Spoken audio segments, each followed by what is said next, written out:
Ukrainians are hiding in basements and shelters, and others are fleeing, trying to avoid the fighting, and it's creating a massive humanitarian crisis all throughout that region. This morning, the UN said almost 900,000 people have fled to neighboring countries. That does not even include internally displaced people inside Ukraine. Crowds at some border crossings are so large that people are now waiting up to 5 days to get through. Christina Ruffini is in Poland for us, talking to refugees who tell harrowing stories about their escape out of the war zone. In Ukraine, it's like a hell, so we're running.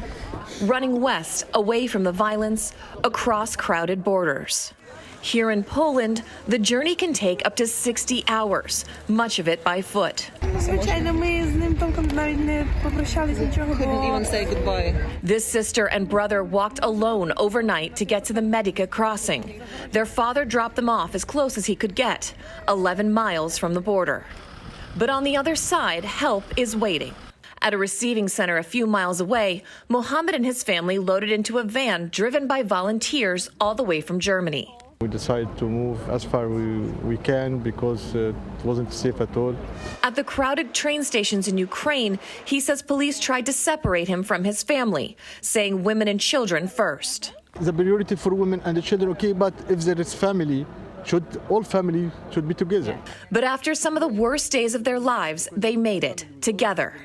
Mother-in-law Natalia says thank you to all the kind people who helped them.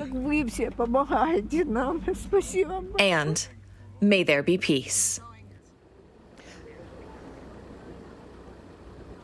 Now, Ukrainian men aren't allowed to leave. Mohammed has an Egyptian passport, though. We talked to several African medical students at this train station behind me yesterday, all women, who told us the men in their party were prevented from boarding trains out of Ukraine, even though they're also foreign passport holders. They were told women and children first. Tony?